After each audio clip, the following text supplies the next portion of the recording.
namanya clutch, ya, clutch, ya, atau friction coupling atau kopling gesek, ya.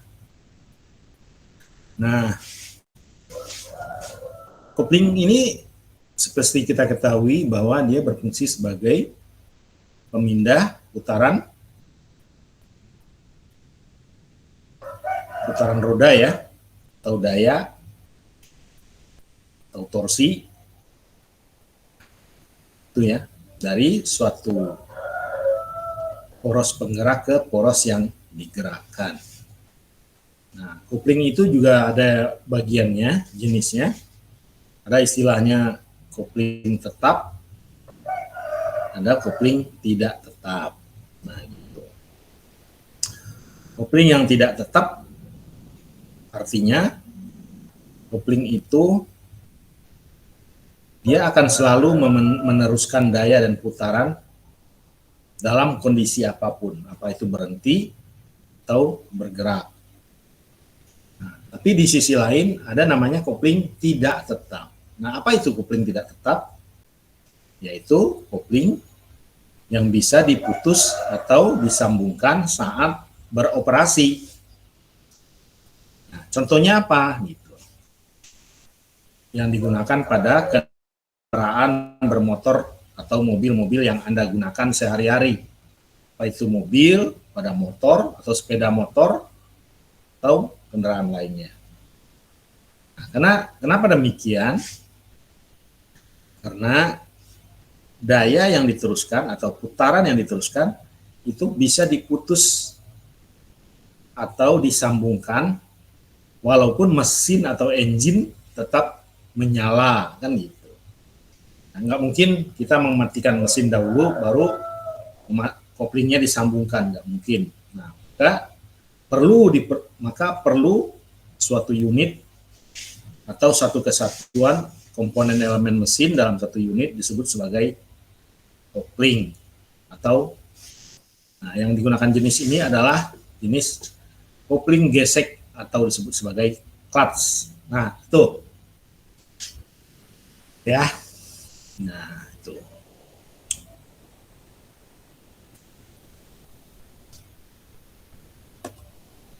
Nah, apa itu clutch?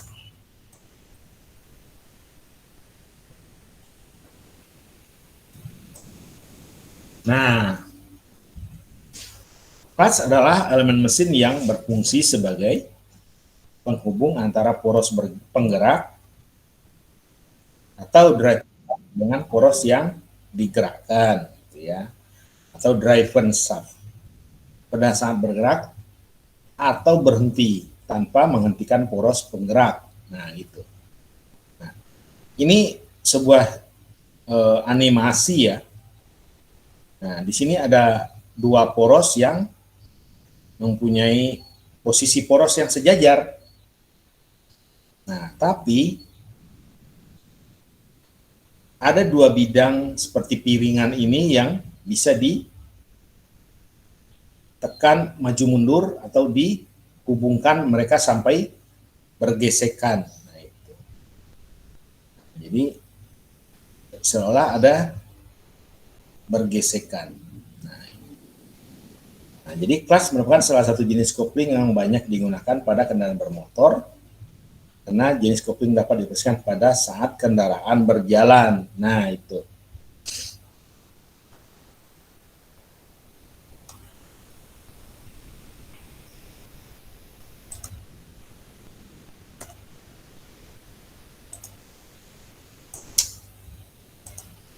Nah, perhatikan gambar ini. Ada gambarnya? Ada, Muncul? Pak. Ya. Nah, ini gambaran sebenarnya kopling gesek. Nah, saya yakin Anda sudah biasa melihat ini. Tapi mungkin bukan yang ininya, ya, tapi bagian ininya saja yang Anda lihat sering. Ini gambar teknik, gambar potongan. Nah, Anda perhatikan apa? Ada driving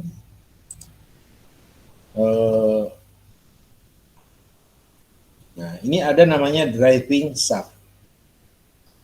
Nah, ini ya. Nah, kemudian ada lagi yang namanya driven shaft. Nah, dia berada pada garis sumbu yang sejajar. Tapi driving shaft ini terikat dengan sebuah flywheel. Flywheel ini sama dengan ini. Nah, ini flywheel. Nah, ini dia. Itu. Nah, dia dibaut ya ke poros driving shaft.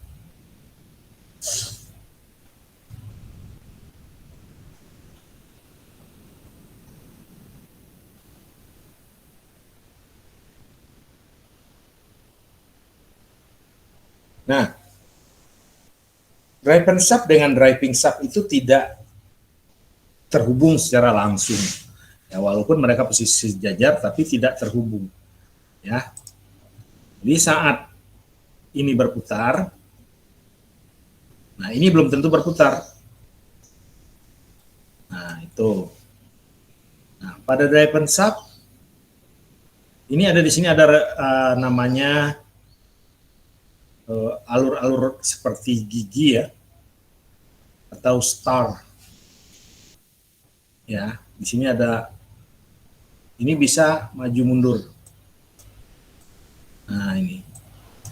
Nah ini adalah ini. Nah ini, atau clutch disc. Nah ini ya ada gambarnya. Nah ini dia. Sementara yang ini, nah ini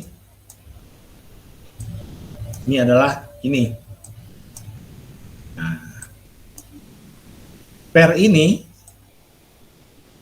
nah ini penggambaran per menekan ini sama dengan ini, ya, atau namanya per matahari atau diafragma spring. Ya ini. Nah,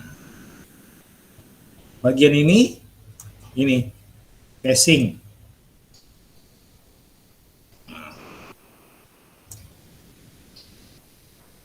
Ya. Kemudian ada lagi bagian ini. Ini adalah bearing. Nah, ini bagian bearing berfungsi. Di sini ada garpu. Ini yang bisa digerakkan kiri kanan menggunakan ini. Nah ini kaki, injakan kaki. Saat ini diinjak sama kaki atau tangan, maka ini akan bergerak ke sini dan menekan bearing. Menekan ini, kemudian akan mengungkit, ini akan naik ke sini dan menekan ini. Dan melepas, maaf. Jadi terputus hubungan jika ini ditarik. Nah, itu cara bekerjanya. Oke. Nah, bagaimana mekanisme pemindahan daya dan putaran? Bagaimana? Ya, kita lihat slide selanjutnya.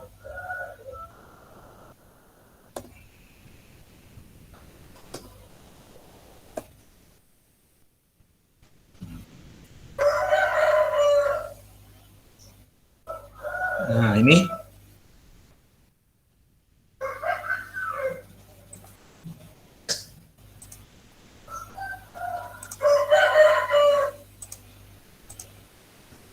Ya. Slide-nya kelihatan? Dilihat, Pak. Kelihatan, Pak. Oke, kasih tahu, takutnya nanti saya bicaranya jauh, gambarnya tidak muncul. Nah, apa yang menjadi perhatian dari gambar ini? Ini adalah gambar DBB ya. Gambar DBB.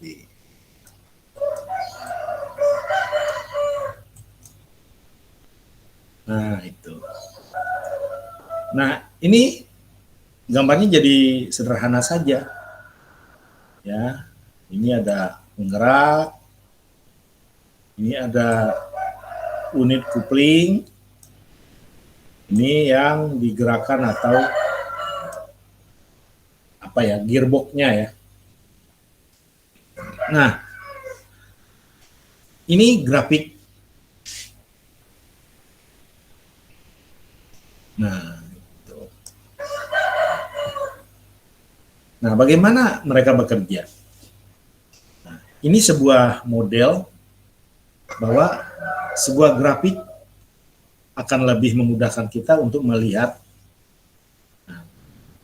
bagaimana mekanisme pemindahan daya dan putaran. Ya, misalnya begini. Ini penggerak atau mesin mobil. Ini unit kopling. Ini unit yang digerakkan. Unit yang digerakkan itu apa? Misalnya ke propeller shaft ke belakang ya, dari gearbox tadi. Propeller shaft ke roda. Atau dari rantai ke roda pada kendaraan bermotor. Nah, jadi apa? Saat engine berputar stasioner, ya misalnya Anda di garasi atau lapangan parkir, pasti Anda akan starter engine. Dalam proses starter engine tersebut, ya, dalam proses starter engine tersebut,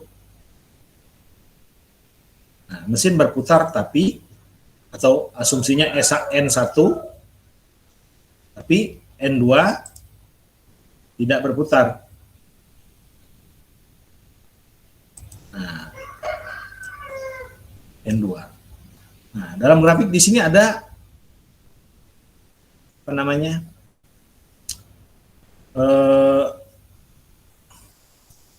N2, N1. Ini N1. N1 misalnya berada pada putaran 1000 RPM. Nah, gitu ya. Nah, 1000 RPM.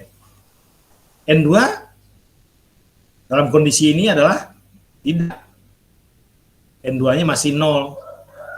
Nah, tapi dengan berjalannya waktu, ya ke sini ya, ke kanan, sumbu sumbu X.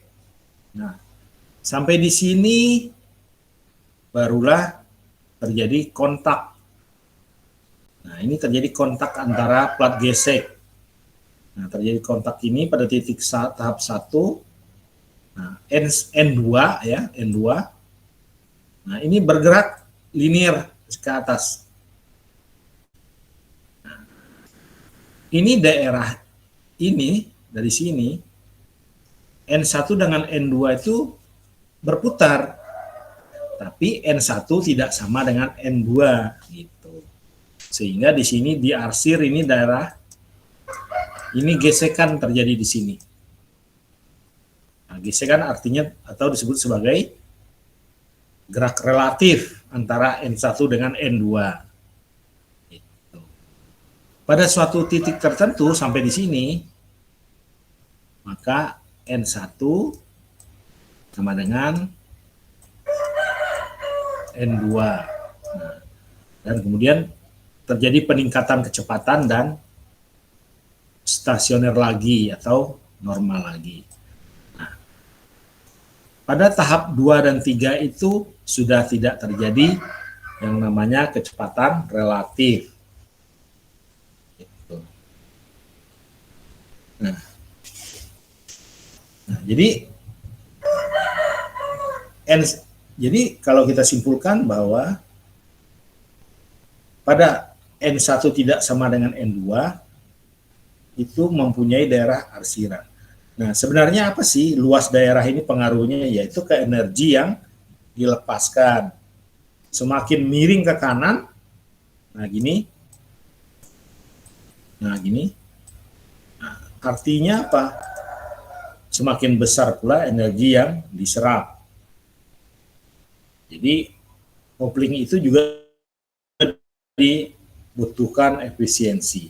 Nah, mungkin bisa nggak kita bikin simulasi seperti ini? Kalau bisa bikin simulasi seperti ini, ya kita bisa membuat alat namanya uji gesekan kopling gitu ya. Paham ya sampai di sini? Ini adalah cara menggambarkan dalam bentuk model matematik atau model diagram gitu ya.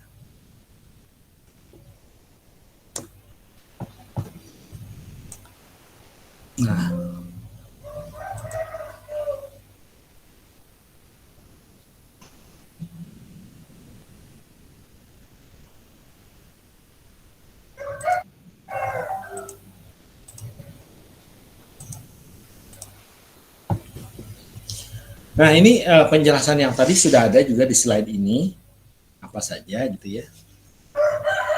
Nah, silakan dibaca dan dipahami ya. Jangan ini, kalau Anda tidak bahas ini sendiri, tidak akan ngerti. Penjelasan saya hanya bersifat sesaat, nanti kalau Anda tidak baca, pasti lupa. Jadi tolong dipelajari. Ini tahap 1 tadi, tahap 2 dan tahap 3. Ya. Jadi di situ ada parameter apa namanya? Gesekan, gaya dorongan, ya, torsi dan lain-lainnya. Oke. Ya, tunggu sebentar ya.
Ya, selanjutnya eh, ada pertanyaan nggak sampai sini? Izin bertanya Pak, Ya, silakan. mengenai konstruksi kopling gesek yang biasanya terjadi gesekan kasar pada kopling itu di bagian mananya ya Pak?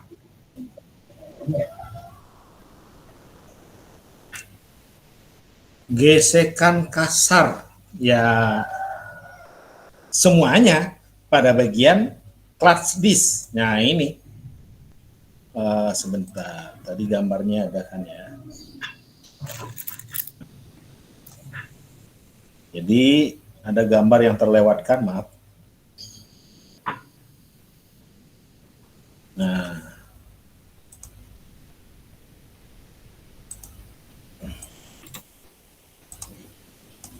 Nah ini gambar terlihat? Terlihat Pak. Nah ini ada nah ini yang dipasang pada yang disebut sebagai flywheel. Ini ada ininya, titik kontak geseknya itu ini. Nih. Nah, di tengahnya dijepit ini. Nah, ini yang dimasuk ke poros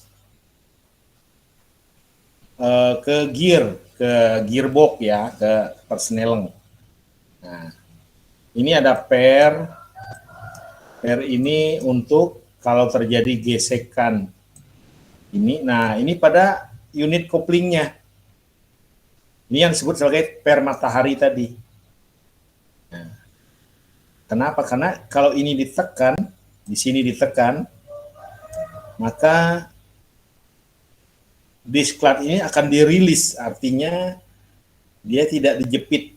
Nah, posisinya seperti ini persis.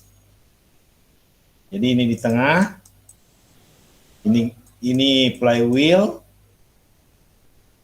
ini unit kopling. Nah, termasuk tadi pertanyaannya apa? Bagian mana yang paling Yang ada kasar? ya. Nah, jadi gini, kalau kopling, makanya dalam proses pelepasan kopling itu, orang itu pelan-pelan kan? Nggak ada yang sekaligus. Kalau sekaligus tuh pasti loncat kendaraannya. Nah, saat terjadi pelan-pelan tadilah, makanya ada tadi gambar grafik daerah yang diarsir. Nah, daerah yang diarsir artinya apa? Nah, ini boleh disebut sebagai, nah ini N1, ini N2, itu. Nah, saat N1 dan N2 sama dengan putarannya sama, artinya ini sudah terkontak penuh. Jadi yang jadi tumbal itu ini. Jadi dengan terjadinya gesekan, lama-lama ini akan aus dan habis. Nah, dalam kurun waktu tertentu biasanya sampai 4 tahun, lama ya. 3 tahun, tergantung pemakaian. Makanya disebut sebagai jam. Jam kerja, dihitungannya itu jam. Kalau sehari mobil dipakai 12 jam, itu berbeda dengan mobil yang 1 minggunya cuma digunakan 3 hari saja. Makanya umur kopling dihitung berdasarkan jam pemakaian. Ya. Baik Pak, terima kasih Pak. Ya, gitulah kira-kira. Ya. Nah, untuk lebih jelasnya kopling itu sebenarnya di YouTube, video YouTube banyak, silahkan ditonton. Dan jenis kopling itu juga banyak jenisnya. Apalagi kalau Anda pelajari tentang kopling-kopling pada supercar, ya, misalnya pada mobil-mobil Ferrari, Bugatti atau Aston Martin atau apa ya, itu mobil-mobil begitu. Itu sudah menggunakan jenis-jenis desain atau kopling-kopling yang berbeda, karena pasti sangat mahal ya mobil. Mungkin teknologinya juga di atas standar gitu. Itu kira-kira. Ya, ada lagi yang bertanya? Kalau tidak ada, kita masuk ke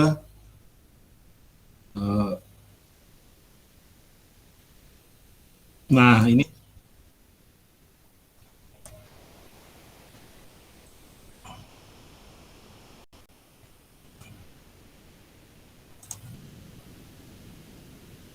Nah, ini ya.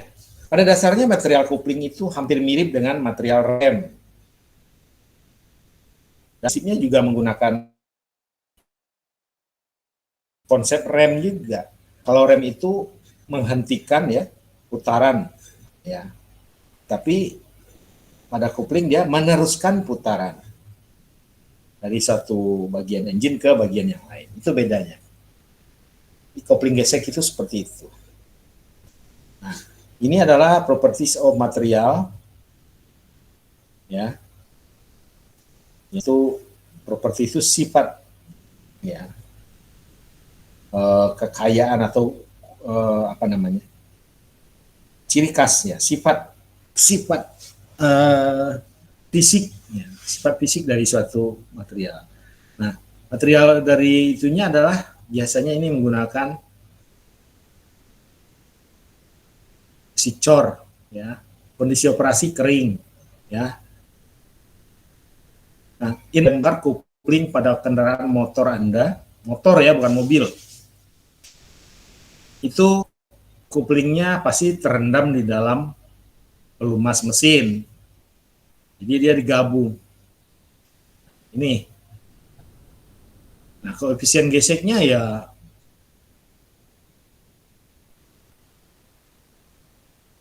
biasanya banget 0,15 sampai 0,20.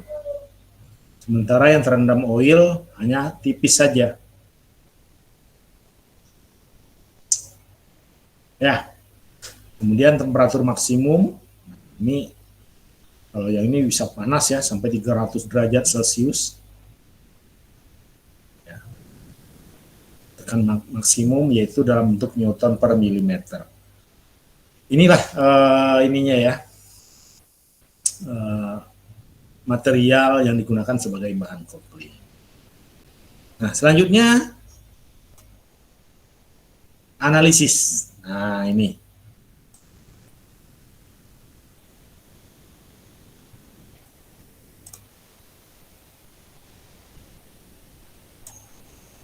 Analisis.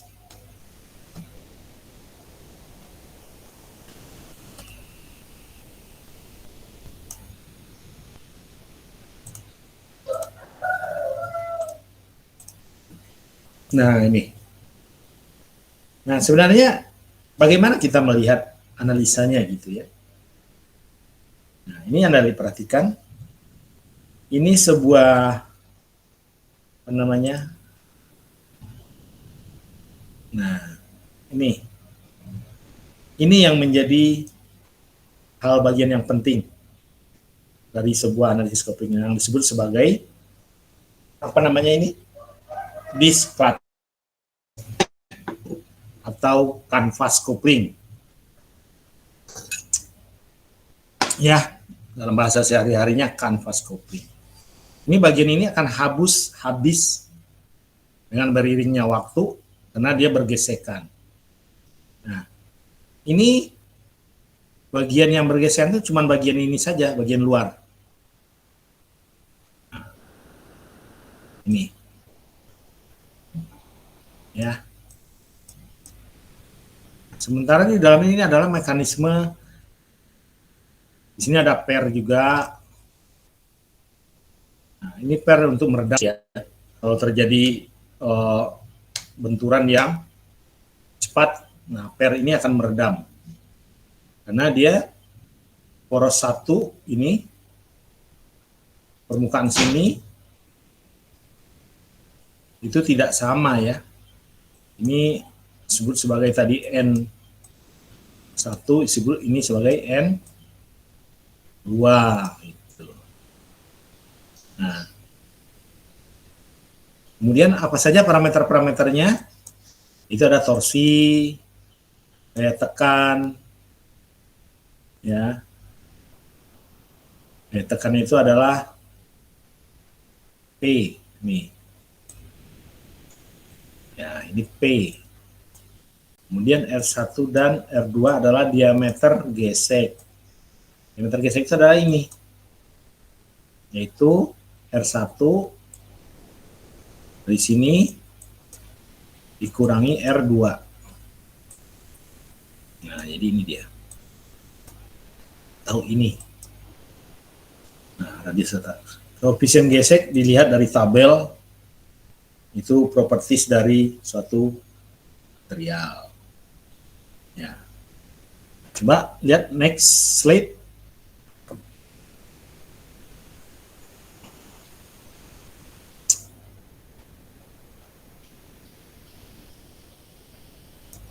Nah, kelihatan nggak? Kelihatan Pak. Oke. Nah,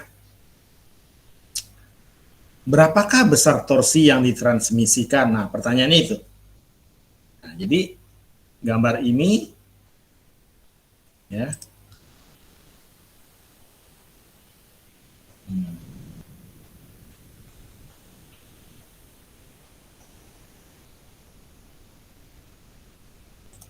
Nah, gambar ini, perhatikan gambar ini ya. Nah, ini ada poros, maaf, ini ada sumbu dulu, Y, X, dan sumbu Z. Artinya ini gambar 3 dimensi ya. Gambar 3 dimensi ini adalah, anggap aja ini dari mesin. Nah, ini ke gearbox. Nah, ini bagian kopling. Nah, ada apa dengan mereka? Ya, mereka berhak menyimpan bagian plat antaranya. Nah, parameter lainnya apa? Di sini terjadi gesekan F atau friction. Ini gaya tekan P. Ini torsi yang disalurkan.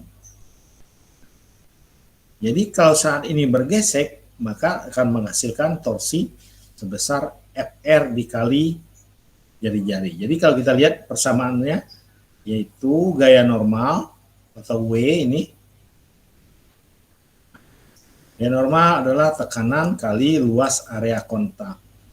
Area kontaknya berapa? Ya sebesar ini, R2, R1 min R2, yaitu ini. Nah, tuh. Nah, gaya geseknya berapa? Nah, Fr ini. Nah, yaitu berdasarkan perhitungan mu kali W. Akan didapat Fr.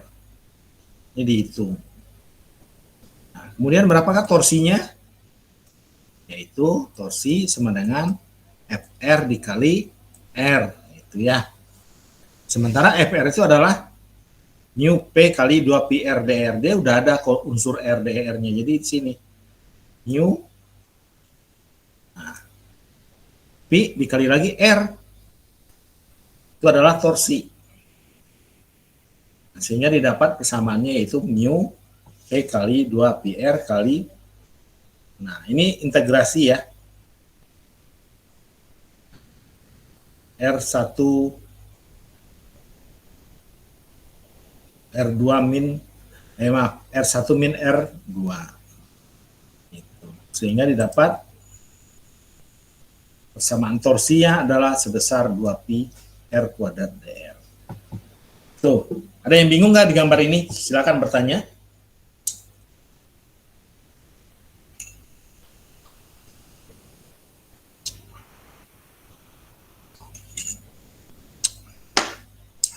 Ya, nggak ada ya, jadi nggak ada masalah.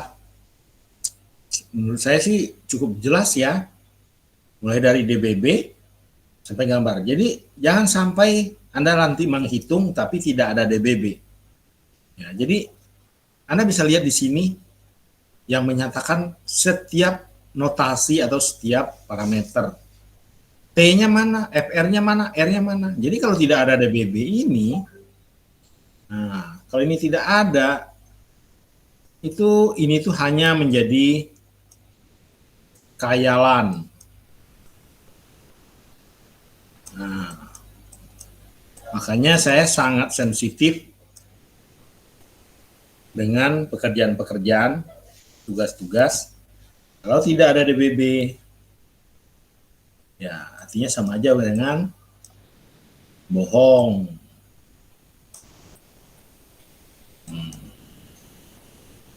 Tuh. Ya. Ya, selanjutnya.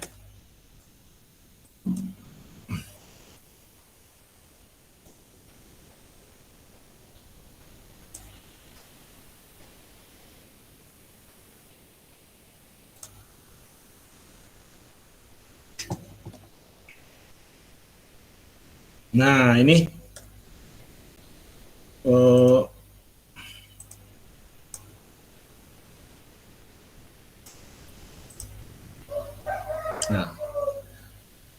nah, jadi dalam analisis, nah ini analisis apa ya? Mungkin ini sebenarnya bolak-balik ya. Kanan, torsi, nah gitu aja. Jadi kapan kita mencari P? Nah, P adalah apa? Tekanan.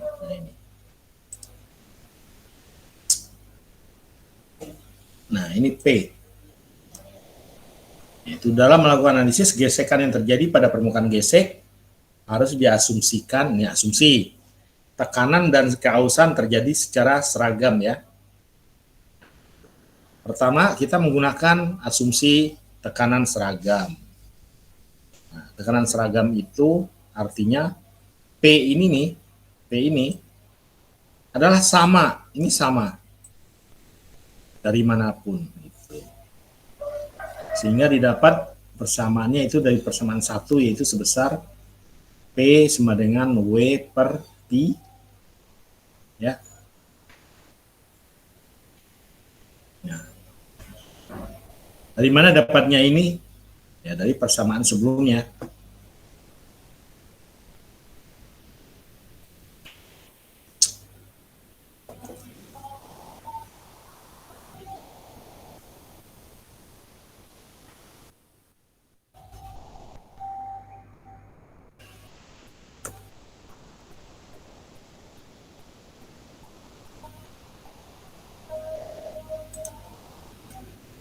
Nah, ini dengan mengintegrasikan persamaan di atas dengan batas diameter gesek ya. Dari R2 ke R1 didapat torsi total akibat gesekan tersebut. Nah, ini ya. R2 DR. Ini diintegralkan ya. Nah, jadi R1 ke R2 2pi ini konstan. Ya, ini konstan. Sehingga integrasinya R kuadrat DR. Nah, integrasinya R kuadrat berapa? Yaitu 1/3 R pangkat 3. Ini ya. Ini dapat ini integrasinya. Nah, itu. Nah, 1/3 R pangkat 3 dilanjut menjadi ini. Nah, ya ini ke sini. Tuh. Substitusikan persamaan 1 ke persamaan 2. Apa yang kita substitusikan yaitu 2pi mu P ini ya. Nah, ini P. Di halaman sebelumnya tadi ada P, maka P itu adalah ini. Ya. Ini kita punya ini. Nah, P-nya ini sehingga menjadi begini. Nah, 2 mu kali P berarti kali P. P yang tadi W per mu apa pi kali R1 kuadrat min R2 kuadrat.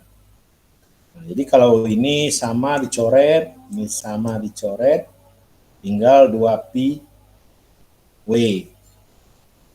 Atau 2/3-nya, 3-nya keluar ke sini, ini masuk ke sini. Pindah. Sehingga menjadi ini.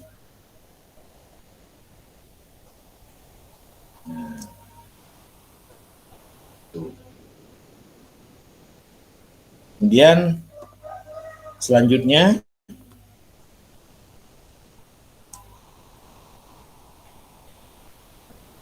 ya, kebacakan ya perpindahan slide-nya? Ada? Ada Pak. Ada. Oke, ya. Nah, ini akhirnya jadi begini rumusnya. Mu dan ini pada ruas yang berbeda saling menghilangkan, tinggal 2/3. Ini adalah jari-jari gesek rata-rata diasumsikan tekanan seragam. Jika diasumsikan tekanan seragam. Nah, itu. Jadi, kita menghitung R. Nah, jadi besarnya daya atau torsi bisa mempertimbangkan berapa jari-jari dari tadi itu, flat disk tadi, yaitu sebesar ini. Ya. Oke.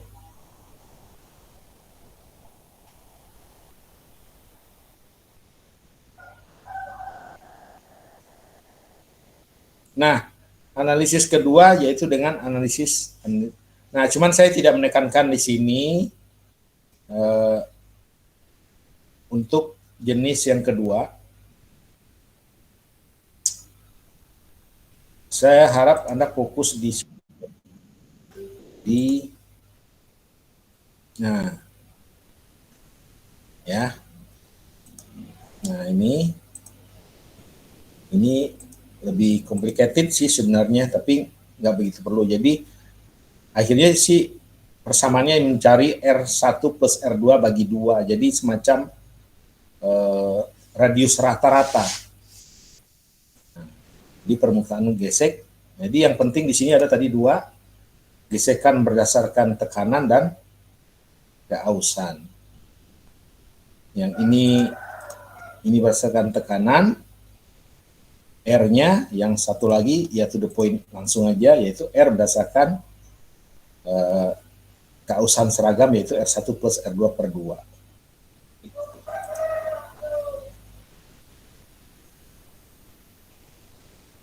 Ya. Nah, mungkin nanti di contoh-contoh soal baru mungkin lebih paham bagaimana menganalisisnya. Untuk penjelasan konsep perhitungan ya cuman sampai di sini saja. Gitu. Jadi tidak ada yang ini ya rumit menurut saya gitu. Cuman yang konsep kedua saya nggak menjelaskan. Itu. Ya silakan dibaca buku ya. Sementara buku yang kopian PDF yang saya kasih itu lebih jelas di situ. Nah, untuk lebih jelasnya nanti ada analisis contoh, nanti ada penjelasan. Nanti slide akan saya kirim. Oke. Ada pertanyaan lagi?